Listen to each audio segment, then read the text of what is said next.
Dan bila mereka menyesal, mereka tidak ada dalih, mereka tidak ada alasan untuk mengatakan kami jadi macam ni sebab tak ada Rasul datang pada kami dulu, kami dimusnahkan oleh Allah ni sebab tak ada seorang Nabi pun mari habaq kat kami, benda ni baik, benda ni tak baik, benda ni boleh, benda ni tak boleh, benda ni haram, benda ni halal. Dia tak boleh beralasan dah. Sebab waktu Nabi tu mai, apa dia buat kat Nabi tu? Dia tolak Nabi tu. Waktu Rasul tu mai, apa yang... Sejak sekian lama, golongan-golongan bangsa Arab ini menganggap Mekah itu sebagai tanah haram, sebagai tanah suci. Okey, tanah itu akan tetap kekal sebagai tanah haram dan tanah suci yang besar sampai bila-bila. Tetapi yang Allah nak di sini, bagaimana kamu boleh menisbahkan tempat yang kamu tinggal sekarang, kamu anggap ni tanah suci, kamu anggap ni tanah haram, tetapi kamu duduk di satu tempat yang kamu anggap tu suci, kamu duduk di satu tempat yang kamu anggap tu adalah tanah haram, tetapi kamu duduk di dalamnya dalam keadaan kafir dan menyekutukan Allah. Logik ke tak logik? Bismillahirrahmanirrahim. Assalamualaikum warahmatullahi wabarakatuh. Alhamdulillah, alhamdulillah, alhamdulillah, alhamdulillahi rabbil alamin, wa bihi nasta'in ala umurid dunya waddin, wassalatu wassalamu ala ashrafil anbiya'i wal mursalin wa ala alihi wa sahbihi ajma'in. Allahumma yassir wa la tu'assir. Allahumma salli ala sayyidina Muhammad wa ala alihi wa sahbihi wa sallim. Wa la hawla wa la quwwata illa billahil aliyyil azim. Amma ba'd. Alhamdulillah, syukur kehadrat Allah subhanahu wa ta'ala kerana dengan limpah kurnia, rahmat, kasih sayang dan inayah daripada Allah subhanahu wa ta'ala, alhamdulillah, pada malam ini sekali lagi kita sama-sama dapat dipertemukan oleh Allah subhanahu wa ta'ala. Dan mudah-mudahan pertemuan pada malam ini dapat memberikan ilmu dan pengetahuan kepada kita insya-Allah. Tuan-tuan, puan-puan, hadirin hadirat, muslimin muslimat, insya-Allah pada malam ini kita akan sama-sama membaca, mempelajari dan mentadabbur dua potong ayat yang difirmankan oleh Allah subhanahu wa ta'ala di dalam surah Al-Qasas, merujuk ayat yang ke-56 dan ayat yang ke-57, yang mana Allah subhanahu wa ta'ala berfirman, a'udzu billahi minasy syaithanir rajim, innaka la tahdi man ahbabta walakinallaha yahdi man yasha wa huwa a'lamu bil muhtadin. وقالوا إن نتبع الهدى معك نتخطف من أرضنا أولم نمكن لهم حرما آمنا يجبى إليه ثمرات كل شيء رزقا من لدنا ولكن أكثرهم لا يعلمون. Surah Al-Qasas, yaitu surah yang ke-28 di dalam Al-Quran, merujuk ayat 56 dan 57. Di dalam ayat yang pertama Allah subhanahu wa ta'ala berfirman, innaka la tahdi man ahbabta, sesungguhnya engkau tidak akan mampu untuk memberikan petunjuk kepada orang yang engkau kasihi ataupun kepada orang yang engkau sayangi. Di dalam ayat ini secara umum kita mengetahui, mengerti dan memahami bahawa hanya Allah Subhanahu wa ta'ala satu-satunya pencipta bagi kita, satu-satunya Tuhan yang selayaknya untuk kita sembah, dan Dia jugalah satu-satunya Tuhan yang mampu memberikan petunjuk kepada setiap manusia, bahkan lebih jauh kepada setiap makhluk yang dijadikan olehnya. Jadi tentang urusan manusia, tugas para nabi sebagai contoh, tugas para rasul sebagai contoh hanyalah menyampaikan, memberikan penerangan kepada umat masing-masing, mengajak mereka, mendakwahkan mereka beriman kepada Allah Subhanahu wa ta'ala. Dengan kata lain, tugas para nabi dan tugas para rasul ialah untuk mengajak umat dan manusia ini supaya mengenali siapakah pencipta mereka yang sebenarnya dan bagaimanakah bentuk keimanan-keimanan yang selayaknya ada pada setiap hamba Allah terhadap pencipta mereka. Jadi tugas para nabi dah berlalu dengan kewafatan mereka. Tugas para rasul pun dah berlalu dengan wafatnya mereka. Baki lagi tinggallah umat-umat seperti kita. Tetapi tugas menyampaikan tidak akan pernah berakhir sampailah dunia dan bumi ini dikiamatkan oleh Allah Subhanahu wa ta'ala. Jadi tugas menyeru, tugas menyampai, tugas berdakwah masih ada lagi di atas bahu dan tanggungjawab kita semua. Jadi yang perlu kita faham, tugas kita ialah untuk menyampaikan. Baki lagi bila bicara kita dah disampaikan dan diterima oleh manusia lain. Saya menyampaikan, tuan dan puan-puan mendengar. Selepas mendengar ucapan saya, selepas mendengar penyampaian daripada saya, baki lagi terletak kepada Allah Subhanahu wa ta'ala lah yang datang untuk memberikan bimbingan dan petunjuk atas penerimaan penyampaian tadi. Saya habaq, tuan-tuan dah dengar. Saya habaq, dah disampaikan. Baki lagi hak tuan-tuan ambil, hak tuan-tuan tuntut, hak tuan-tuan belajar tu, Allah lah yang bagi petunjuk atas ilmu dan penerangan tersebut. Dan di sini juga memaknakan kepada kita mengapa hal ini terjadi. Ada dua benda penting. Pertama ialah hikmah yang besar, dan yang kedua ialah hujah untuk mengalahkan. Baik, kenapa saya mengatakan demikian? Imam Ibn Katsir menyebutkan di dalam tafsirnya, Tafsir Al-Quranul Azim, mengapa bab petunjuk ini adalah merupakan hikmah yang paling besar. Sebab bila Nabi-Nabi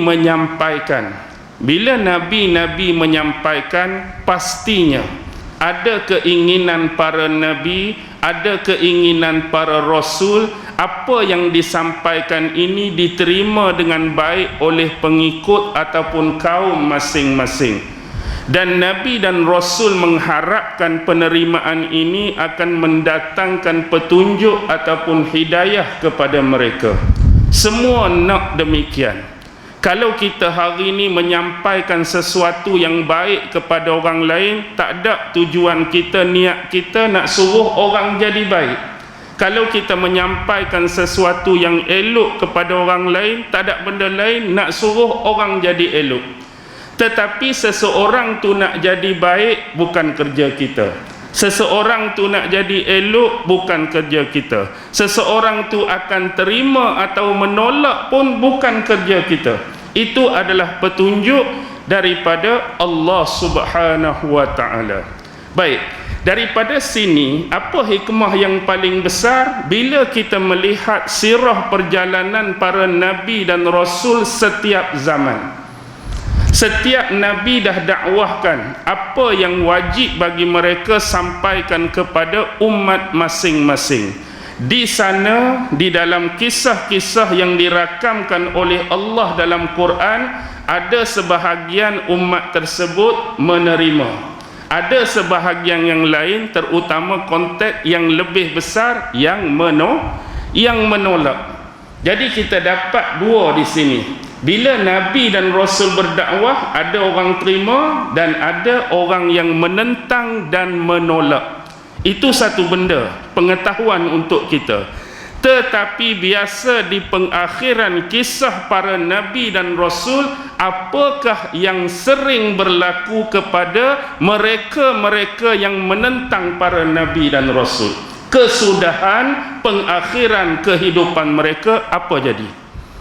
Waktu hidup atas dunia, Nabi dah sampaikan. Waktu hidup atas dunia, Nabi dah dakwahkan. Mereka lawan Nabi, tentang Nabi, hina Nabi, cerca Nabi.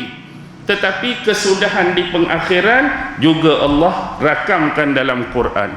Umat Nabi Nuh apa jadi? Ditenggelamkan oleh Allah. Umat Nabi Hud dihukum oleh Allah, ditenggelamkan di dalam pasir. Guruh kilat datang daripada langit.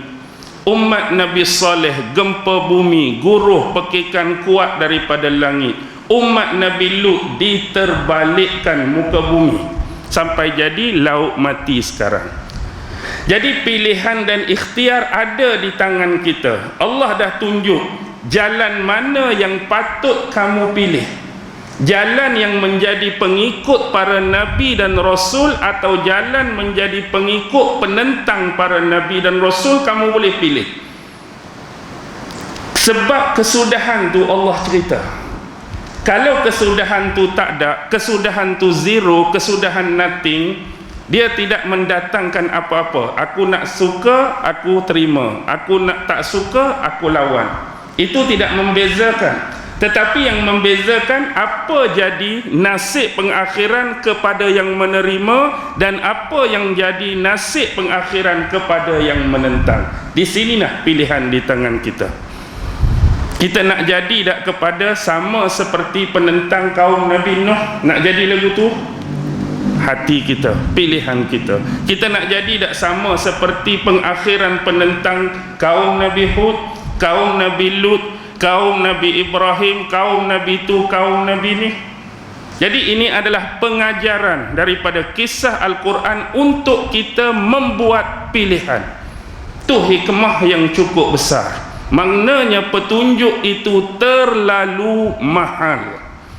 Manakala apakah hujah yang mengalahkan? Hujah yang mengalahkan bila di akhirat kelak, mereka yang menentang para nabi ini pastinya bergembira atau menyesal.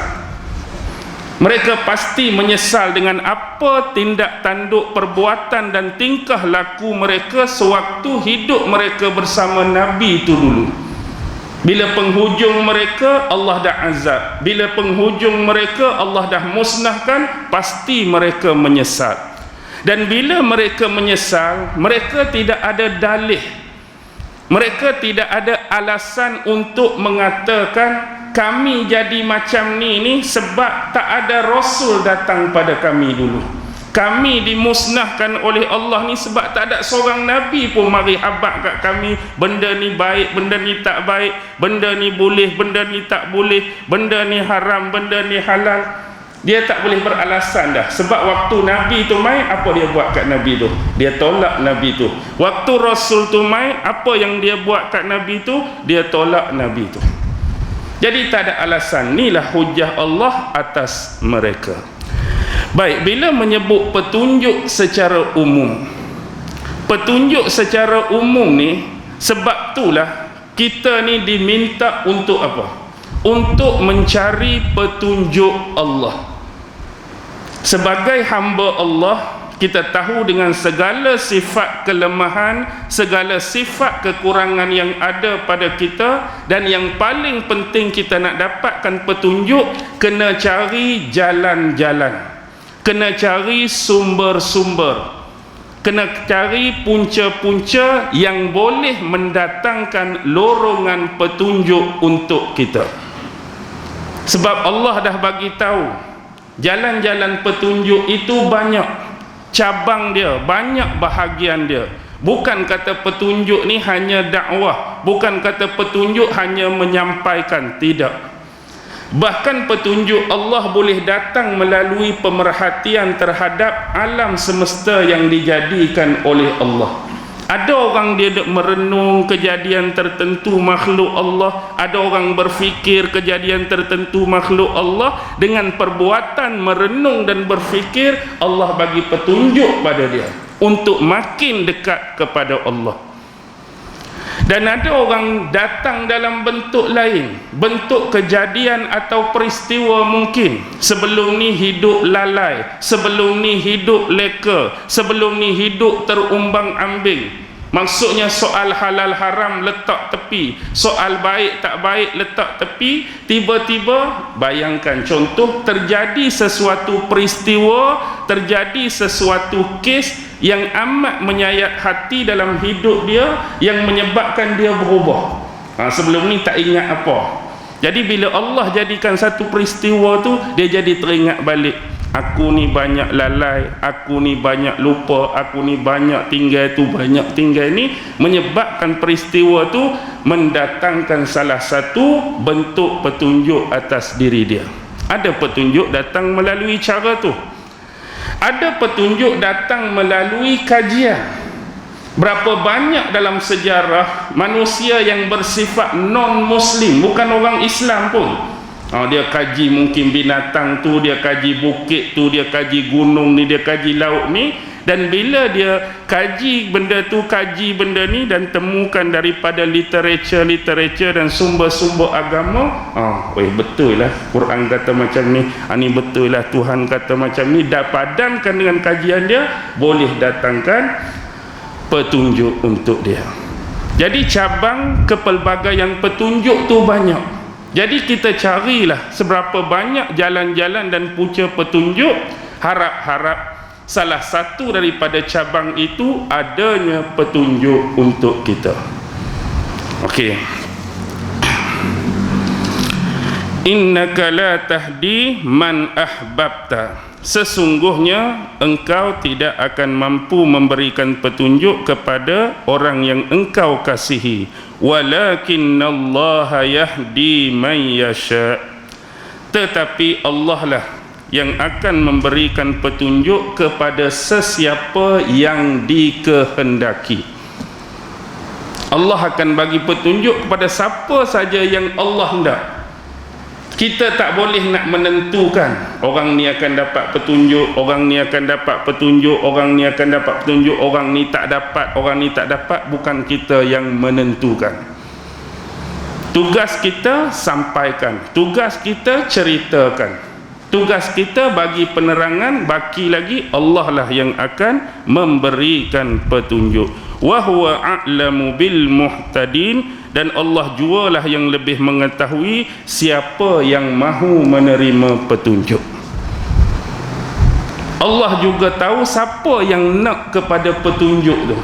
Maksudnya orang yang mencari jalan-jalan petunjuk, orang tu nak lah tu. Orang yang mencari sumber-sumber dan punca petunjuk, orang tu nak lah. Yang tu pun Allah tahu, berbanding dengan orang yang memang langsung tidak mau mencari salah satu daripada jalan-jalan petunjuk yang boleh mendekatkan dirinya kepada Allah Subhanahu wa ta'ala. Baik, berkenaan dengan ayat ini menunjukkan kepada kita bahawa apa? Allah berhak untuk memberikan petunjuk, dan Allah juga berhak untuk tidak memberikan petunjuk. Allah berhak nak bagi petunjuk, dan Allah berhak untuk tidak memberikan petunjuk. Ayat ini berkaitan dengan kes bapa saudara Rasulullah sallallahu alaihi wasallam. Siapa? Abu Talib. Abu Talib. Baik. Sebelum kita pergi kepada hadis yang menceritakan tentang saat-saat terakhir kehidupan Abu Talib, sebagaimana yang kita belajar di dalam sejarah, siapa Abu Talib yang kita kenal? Selepas kewafatan ibunya Aminah, Nabi dipelihara oleh datuk dia dulu, iaitu Abdul Muttalib. Sampai umur 8 tahun, datuk dia pula Abdul Muttalib meninggal.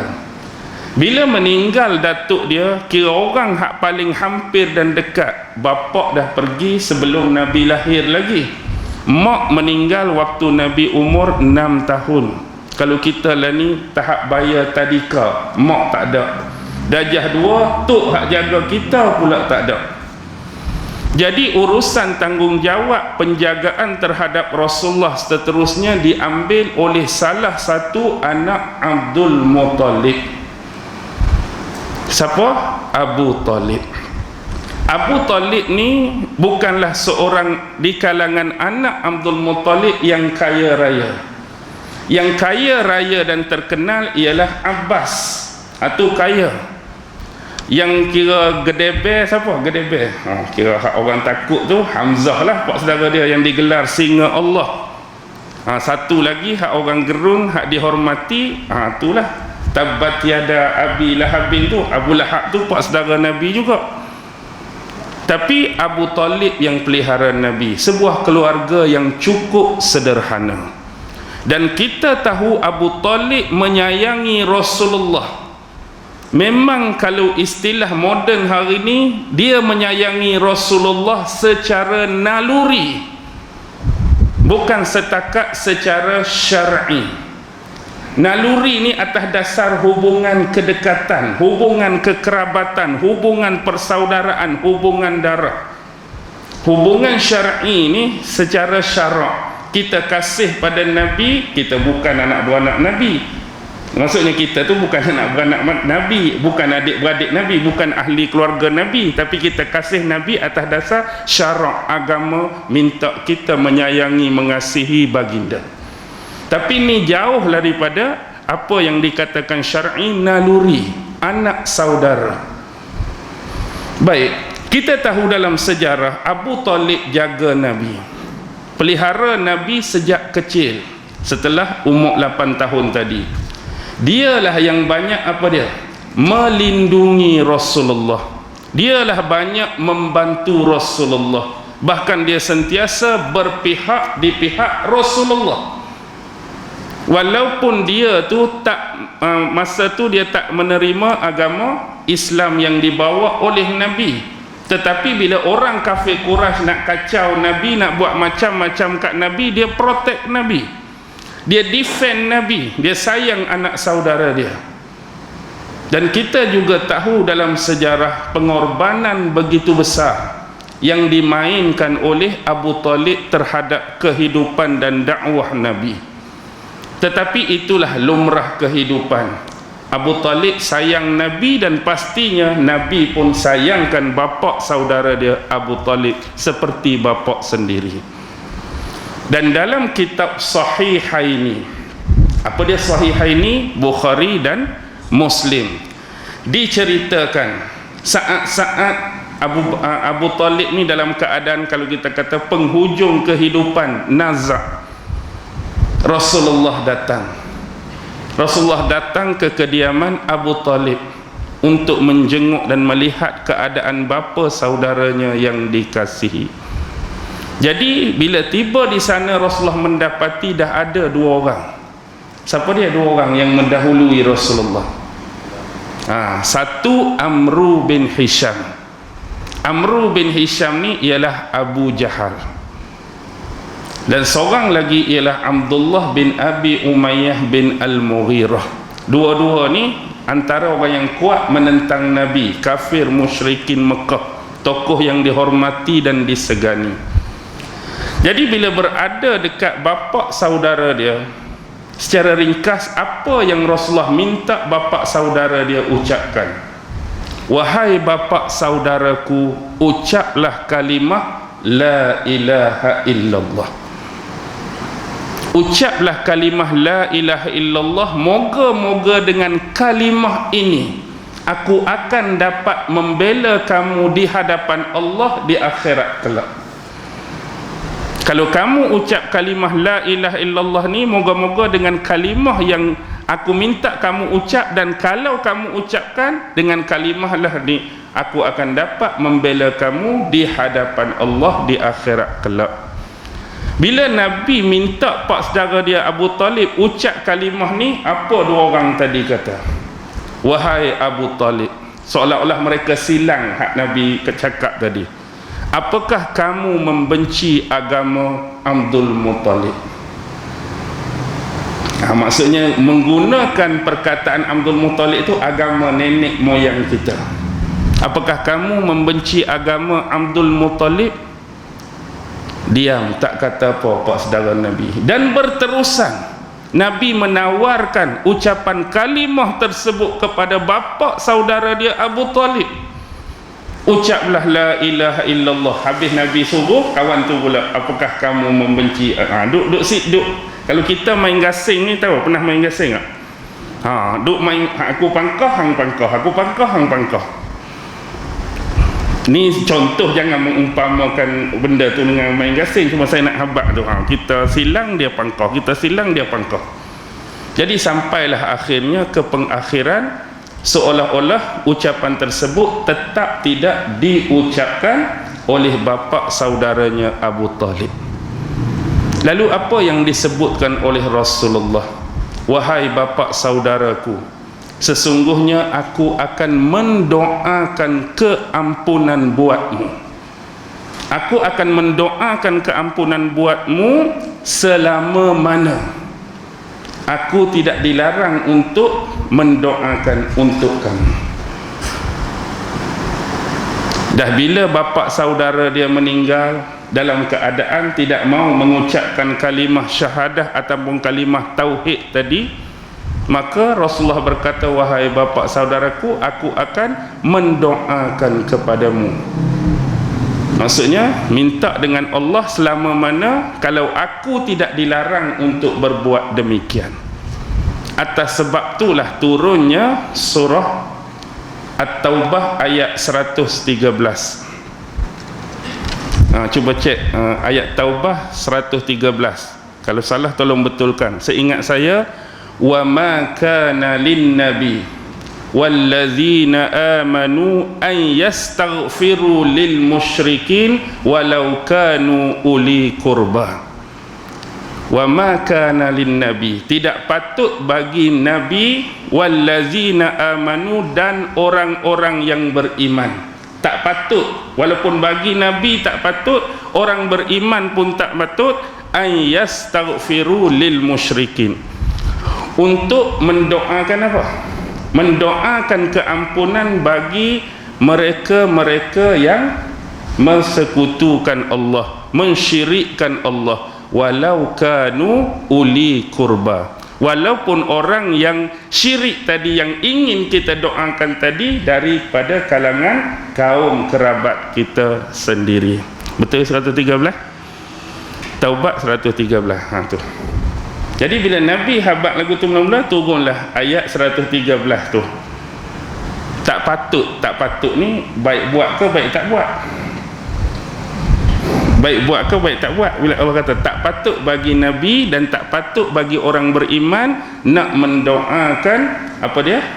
Keampunan bagi orang musyrik. Walaupun orang musyrik yang kita nak doa itu daripada kaum keluarga kalangan kita sendiri.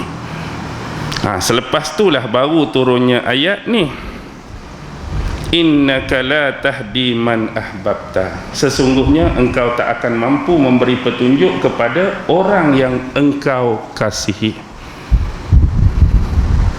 Bahkan banyak ayat-ayat yang senada. Imam Ibn Katsir dia datangkan surah Baqarah 272.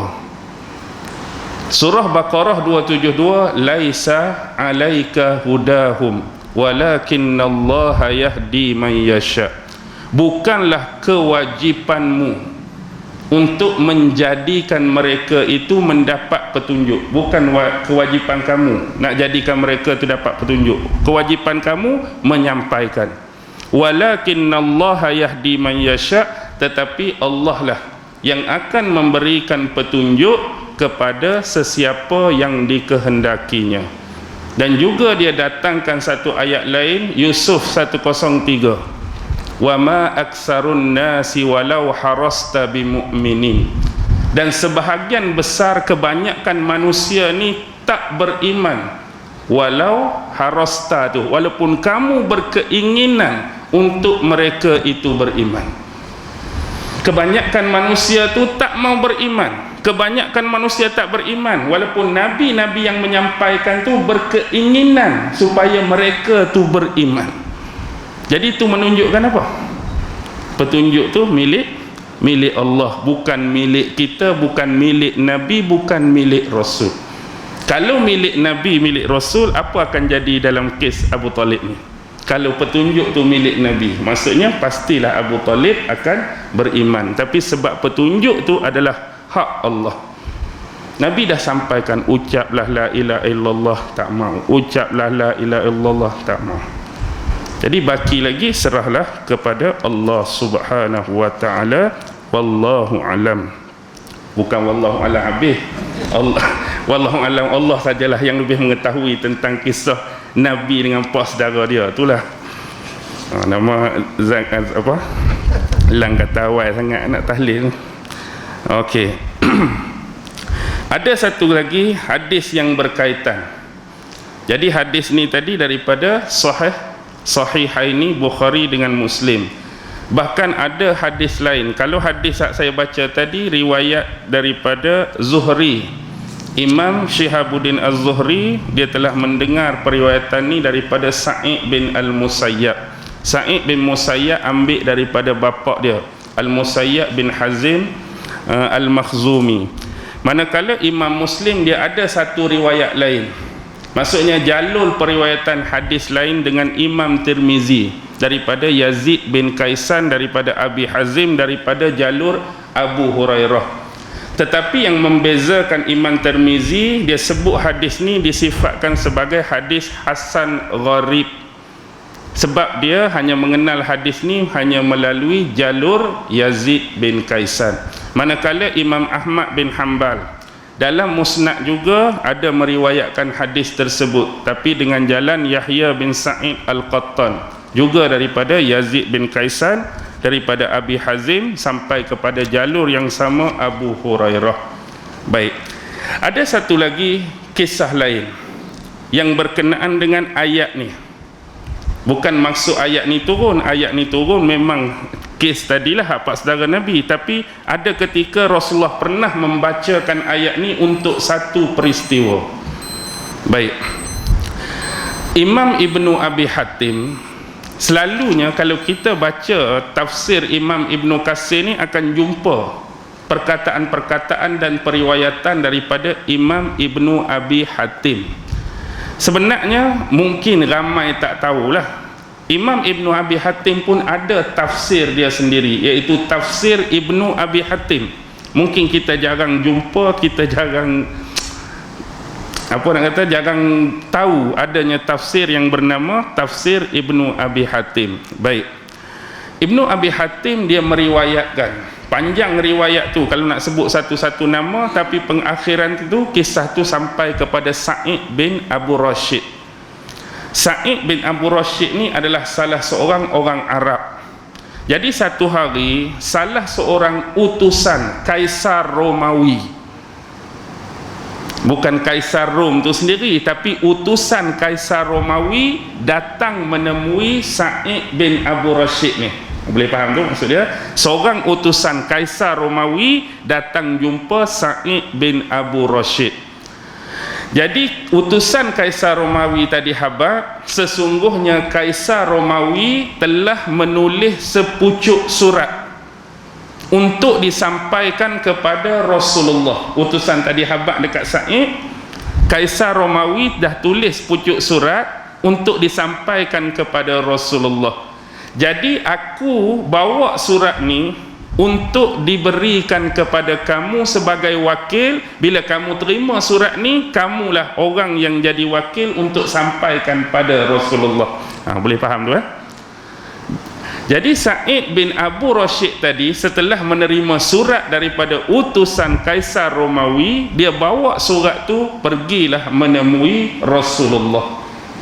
Jadi bila dia sampai di hadapan Rasulullah, dia bagi tahu ni adalah surat daripada Kaisar Romawi, daripada utusan dia yang disampaikan melalui dia untuk disampaikan kepada Rasulullah. Kepening ayat tu. Kita buatlah apa dia panggil gambaran. Atas tu Kaisar Romawi. Kaisar Romawi tulis bagi dekat utusan dia wakilkan kepada Sa'id bagi dekat Nabi. Maksudnya surat tu sampai pada Nabi. Lalu bila Rasulullah menerima surat tu, dia letak surat tu di pangkuan dia. Lalu Rasulullah tanya Sa'id tu lah yang datang bawa surat, mimman ar-rajulu, siapakah lelaki ni? Mim Bani Tanuh. Aku ni daripada Bani Tanuh. Tanun waw kha. Siapa Bani Tanuh ni? Bani Tanuh ni ialah satu bani daripada kabilah Arab. Maksudnya keturunan orang Arab, tapi kabilah ni dia bagi sokongan kepada kaum Rom, Kaisar Rom tu. Dia orang Arab, tapi dia menyokong dan bagi sokongan kepada Kaisar ataupun pemerintah Rom. Jadi bila dia kata dia daripada Tanuh, Nabi tanya, apakah kamu, ni tengok Nabi tanya apa, apakah kamu mengikuti agama nenek moyang kamu? Sebab dia orang Arab kan, dia tetap orang Arab walaupun kabilah Tanuh. Apakah kamu mengikuti agama nenek moyang kamu Nabi Ibrahim alaihissalam, iaitu agama Hanif? Aku hanyalah, jawapan dia, seorang utusan daripada satu kaum yang aku ni beragama dengan kaum tersebut. Maksudnya dia tu orang Arab beragama sebagaimana agama Nabi Allah Ibrahim. Maksud dia, dan itulah yang aku pegang sampai aku kembali semula kepada kaumku. Bila Nabi dengar lagu tu, wajah Nabi berseri ceria, Nabi senyum. Faham ke tak maksud cerita tu? Maksud cerita, dia kata, kamu ni siapa? Aku ni daripada kabilah Arab Bani Tanuh. Jadi bila Arab tu Nabi tanya, adakah kamu beriman dengan agama nenek moyang kamu Ibrahim alaihissalam, agama yang Hanif? Ya, aku adalah salah satu utusan daripada kaumku yang beriman dengan agama kaumku, dan aku akan tetap dengan benda tu sampailah aku kembali semula kepada kaum.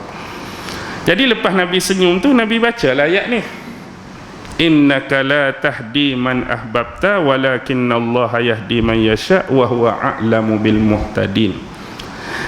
Kisah riwayat Imam Ibnu Abi Hatim ni bukan nak cerita pasal turunnya ayat ni. Turunnya ayat ni tu pasal puak saudara Nabi. Cuma nak habaq kisah ni, Nabi pernah menyebut ayat ni melalui konteks peristiwa tadi. Tu je cerita dia ni. Jadi bila kita belajar tafsir ni boleh tahulah cerita pasal Kaisar Rom tu.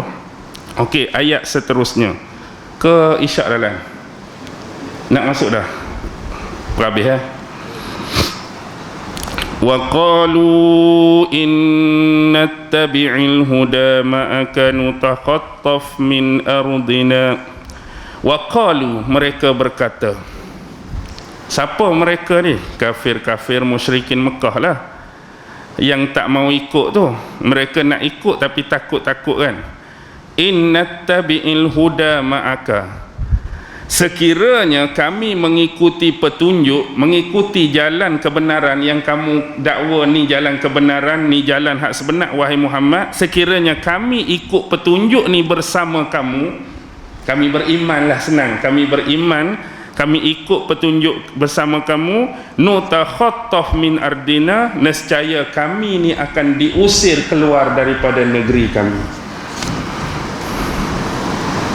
Kalau kamu ikut, kalau kami ni ikut kamu, beriman, kalau kami ikut kamu, mengikut kepercayaan dan petunjuk kamu ni, pasti lepas ni kami akan kena perambat.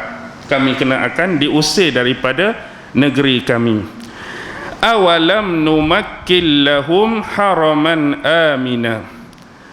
Bukankah ni jawapan daripada Allah, kami telah menetapkan dan meneguhkan bagi kamu, iaitu daerah haram. Maksud daerah haram ni tanah suci, aminan, dalam keadaan aman. Kami dah menetapkan kamu ni duduk satu daerah haram, tak daerah suci yang aman, yujba ilaihi, yang telah didatangkan padanya. Maksudnya Allah dah kurniakan dan datangkan pada tempat ni samaratu kulli syai'in rizqan min ladunna, iaitu buah-buahan daripada tiap-tiap jenis tumbuh-tumbuhan. Maksudnya ada anugerah-anugerah dan kenikmatan yang banyak yang Allah telah letakkan pada tanah suci haram ini, rizqan min ladunna, sebagai rezeki daripada sisi kami. Walakinna aktsarahum la ya'lamun, tetapi kebanyakan manusia tidak mengetahui, tidak mengerti. Baik. Ada satu riwayat di dalam Sunan. Bila sebut Sunan ni, kepala kita teringat berapa? Biasanya Sahih Bukhari, Sahih Muslim. Hak baki tu kita sebut Sunan. Ada berapa? Sunan ni banyak, tapi yang terkenal selalu 4 tu lah kan. Sunan Tirmizi, Sunan Abu Daud, Sunan Ibnu Majah, Sunan Nasa'i. Walaupun Sunan tu banyak, Dailami, Darimi, Daruqutni, apa semua tu kan. Tapi dalam Sunan Nasa'i ada satu riwayat, yang mana riwayat tu dikatakan daripada Ibnu Abbas. Tapi orang terakhir sebelum Ibnu Abbas pun dia tak mendengar secara langsung daripada Ibnu Abbas. Orang yang bercakap tu merujuk nama dia Al-Haris bin Amir bin Naufal. Orang hak kata, kalau kami ikut kamu wahai Muhammad, kalau kami ikut petunjuk bersama kamu, confirm lepas ni kena perambat daripada sini. Orang hak kata perkataan ni, Allah rakam perkataan ni tu, nama dia Al-Haris bin Amir bin Naufal. Okey, itu riwayat daripada Sunan An-Nasa'i. Baik. Yang Allah nak habaq di sini adalah alasan. Alasan dia untuk tak mau ikut Nabi, tak mau menerima dakwah Nabi. Kalau kami ikut kamu, kami akan diusir. Kalau kami ikut kamu, kamu akan diperambat daripada kampung kita. Senang bahasa. Tapi Allah jawab, awalam numakkil lahum haraman amina. Bukankah kami telah menetapkan bagi kamu, meneguhkan bagi kamu daerah tanah suci ini dalam keadaan aman. Nampak tak poin yang Allah nak sini? Poin dia begitu mudah. Tapi mudah pun kalau kita tak faham, tak nampak. Baik. Sejak sekian lama, golongan-golongan bangsa Arab ini menganggap Mekah itu sebagai tanah haram, sebagai tanah suci. Okey. Tanah itu akan tetap kekal sebagai tanah haram dan tanah suci yang besar sampai bila-bila.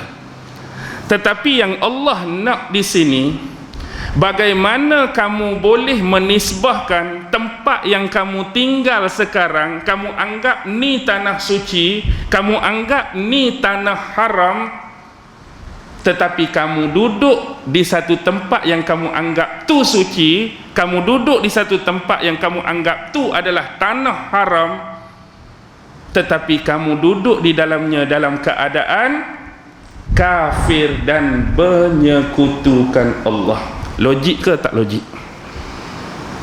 Ini maksud jawapan daripada Allah. Orang Arab sebelum ni dia duk anggap sini tanah suci, betul. Sini tanah haram, betul.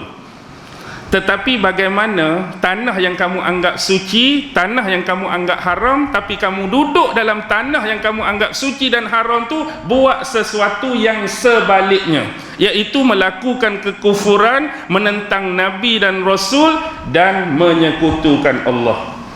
Masuk akal tak? Oh, ini tanah suci ni kita duduk ni, tanah haram, tapi hang duduk dalam tu, hang duduk sembah berhala. Hang duduk dalam tu, hang lawan dakwah Rasul yang kami datangkan pada kamu. Kalaulah itu jadi tanah suci dan tanah haram bagi orang yang perbuatan seperti kamu, adakah orang yang sebaliknya, orang yang beriman dah tak jadi suci dan aman lagi? Kepening ayat tu. Okey, nak bagi mudah faham macam ni. Adakah tempat tu jadi suci, tempat tu jadi haram, tapi orang yang macam kamu duduk dalam tu, orang yang panggil tak elok dia jadi suci, orang panggil tak elok dia jadi tanah haram. Tapi bagaimana pula golongan yang beriman, yang ikut betul-betul Muhammad, adakah dah jadi tak aman lagi dah mereka nak tinggal di situ? Sepatutnya orang yang beriman pada Nabi lagi aman lah duduk. Tapi pasal apa yang kamu nak kata bila beriman tu kami akan diusir? Seolah-olah bila beriman tak ada dah keamanan di sini. Nampak tak ayat tu? Sebab kamu kata tadi bila ikut kamu kita akan diusir.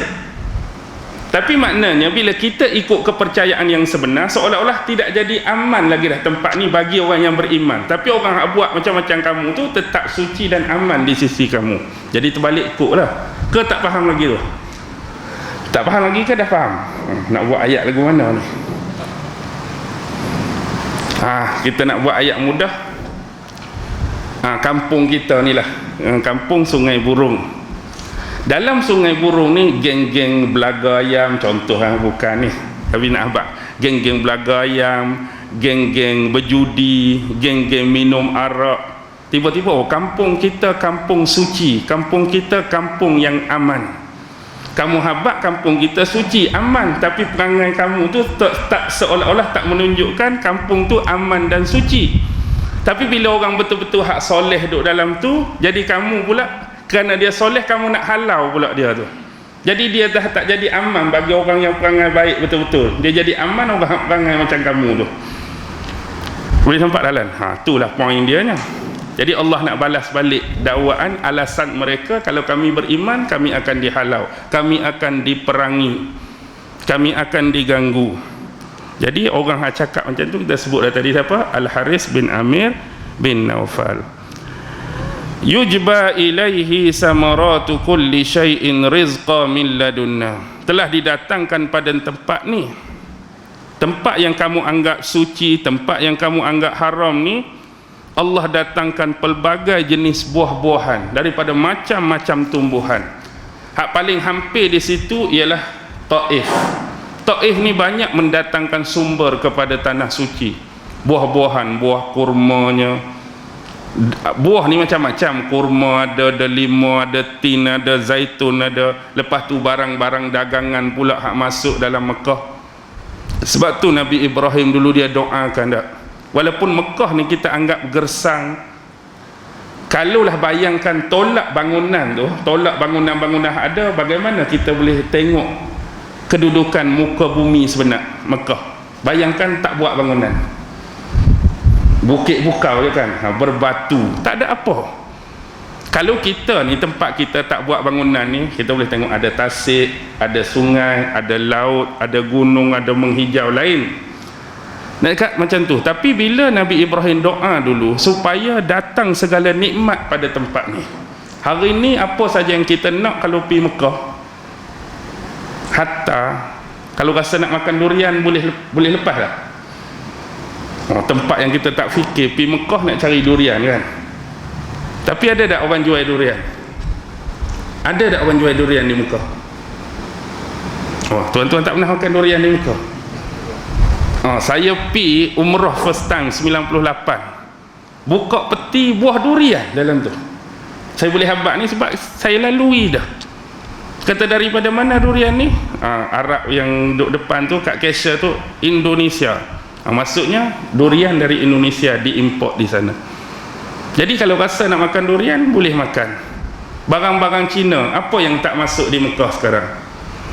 Segala barang seolah-olah kalau tengok kekontangan dan kegersangan dia tu, sudahlah tempat ni apa nak ada lagu ni. Tapi berkat doa Nabi Ibrahim dulu, ramainya orang datang haji, dia jadi pusat orang nak buat ibadat, pusat perdagangan apa semua. Jadi semua masuk. Tempat ni jadi tempat yang subur. Poin dia Allah sebut benda ni nak suruh palingkan pada siapa? Supaya kita nasihat orang. Nyawa hang Allah bagi kekuatan hang Allah bagi, rezeki Allah bagi, kita cerita semua kat orang benda tu, kita nak paling orang tu pada siapa? Pada kita ke pada orang yang kita sebut tu? Tak faham lagi. Hang ni hidup melampau lah.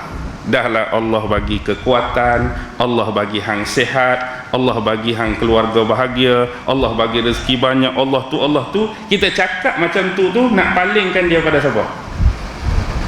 Nak palingkan pada siapa? Pada Allah lah, nak suruh ingat Allah. Dan Allah sebut benda ni sebenarnya, Allah bagi pokok tu, buah tu, rezeki tu, nak kembali pada siapa sebenarnya cerita benda tu?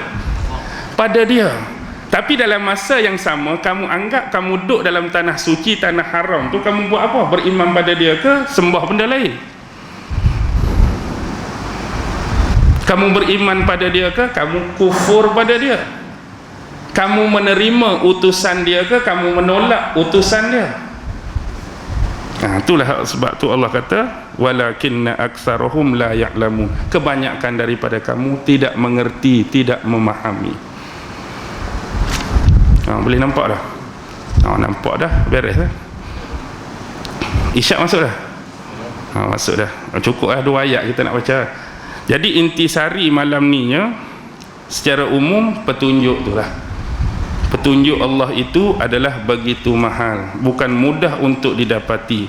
Sebagai hamba, sebagai makhluk Allah, kitalah yang diberi ikhtiar, pilihan untuk mencari, hak kita sebut awal tadi, punca-punca, sumber-sumber dan jalan yang boleh mendatangkan petunjuk di dalam kehidupan kita. Dan antara yang paling besar sumber dan punca dia ada depan kita ni lah. Apa dia? Kalam Allah Subhanahu wa ta'ala, Al-Quranul Karim.